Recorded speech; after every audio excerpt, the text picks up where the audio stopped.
बम बम बोले दोस्तों। अगर आप मेरे चैनल पे नए हैं तो प्लीज़ मेरे चैनल को सब्सक्राइब कर लीजिएगा।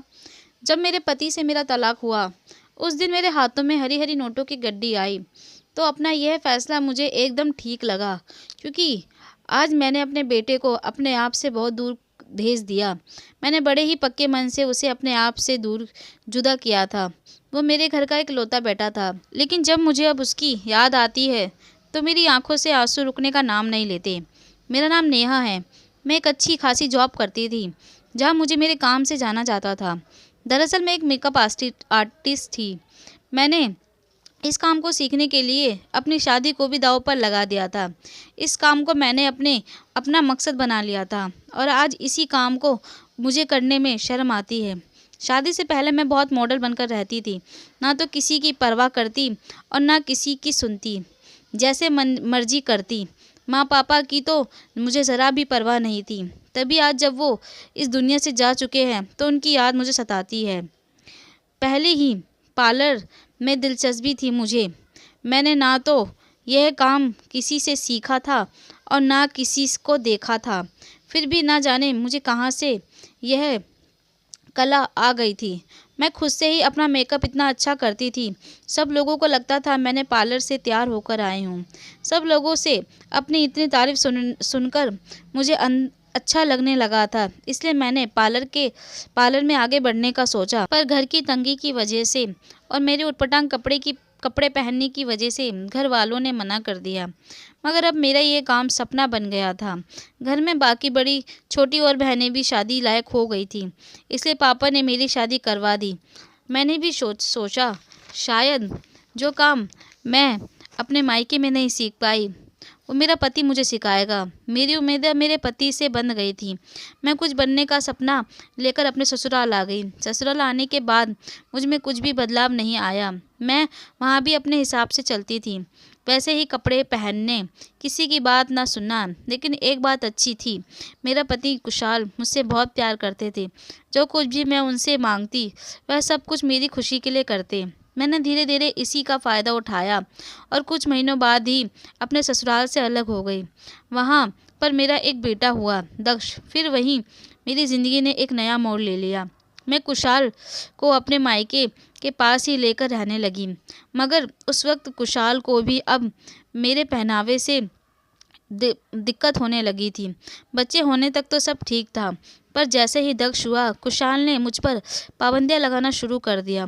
मुझे मेरे घर पर भी नहीं जाने देते थे और मेरे जितने भी कपड़े थे सबको उन्होंने मुझसे बगैर पूछे किसी को दे दिए थे। तभी से हमारे रिश्तों में कड़वाहट आ गई थी।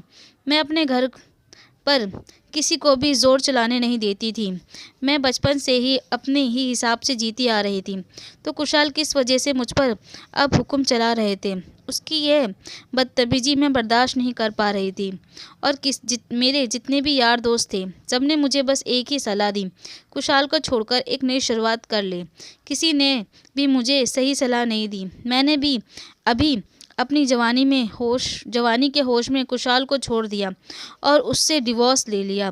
तलाक के बाद जितना भी पैसा कुशाल से मुझे मिला, मैंने वो अपना सपना पूरा करने में लगा दिया।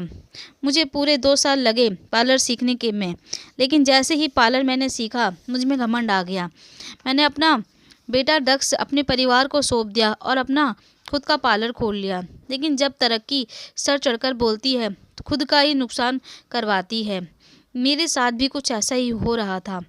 मेरा काम हर किसी को पसंद आता, लेकिन उन्हें मैं घंटों घंटों तक इंतज़ार करवाती, अपने स्टाफ से हर वक्त गुस्सा करती। धीरे धीरे पैसों का लालच बढ़ता तो अपने स्टाफ की सैलरी भी टाइम पर नहीं देती। उस वक्त ना जाने मुझे क्या होता जा रहा था। इधर मेरा बेटा भी धीरे धीरे बड़ा होता गया, लेकिन मैं उसे अपना वक्त नहीं दे पाई और उस गलत संगत में वह पड़ गया।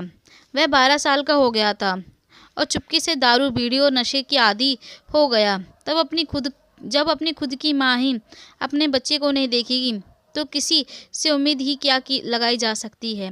मेरा काम मेरी अपनी तरक्की से बर्बाद हो गया। मुझे मेरा पार्लर बंद करना पड़ा, मगर हुनर मेरे हाथों में था, इसलिए मुझे किसी बात का अफसोस नहीं हुआ और सोचा कुछ दिन बाहर किसी के यहाँ पर जॉब कर लूँगी। लेकिन लेकिन अब मेरी परेशानी और बढ़ने वाली थी। मेरा बेटा एक दिन पूरी रात गायब रहा। हमने पूरी रात उसे ढूंढा, पर उसका पता कहीं नहीं चला। सुबह उसके दोस्त को वह शराब की दुकान पर बेहोश मिला। उसे किसी ने ज़बरदस्ती पिला दी थी। कम उम्र में वह शराब को झेल नहीं पाया। जब मैं उसे लेने वहाँ पहुँची तो अपने बेटे को इस हालत में देखकर अपने फैशन और घमंड को भूल गई। अगर मैं अपनी शादी को किसी भी तरह से बचा लेती तो आज मेरा बेटा इस हालत में मुझे नहीं मिलता, और मैं भी थोड़ा झुक जाती तो मुझे यूं धक्के खाने नहीं पड़ते। आज मुझे कुशाल की बहुत याद आ रही थी। वो मुझसे कितना प्यार करता था। मेरे लिए वह अपने परिवार से लड़ जाता था, और मैंने उसे छोड़ दिया बिना किसी जुल्म के। अपने प्यार को, उसके प्यार को भी नहीं समझा। पर वक्त मेरे हाथ से अब फिसल गया था, और कुशाल भी अपनी ज़िंदगी में अब आगे बढ़ गया था। अब तो बस मुझे मेरे बेटे की ही उम्मीद थी, पर वो भी मेरी वजह से आज इस हालत में था। मैंने जितना भी पैसा कमाया अपने बेटे पर लगा दिया, और उसे अपने आप से बहुत दूर भेज दिया। उसे हॉस्टल में डाल दिया, और अब मैं किसी और के यहाँ पर काम करती हूँ। मुझे तो किसी की अब उम्मीद भी नहीं है कि कोई घर पर मेरा इंतज़ार भी कर रहा होगा। अब जब मेरे काम वाली मुझ पर हुक्म चलाती है तो मुझे अपने दिन याद आ जाते हैं। मुझे उन सब पर इस तरह से व्यवहार नहीं करना चाहिए था। तभी आज मेरा किया मुझे वापस मिल रहा है।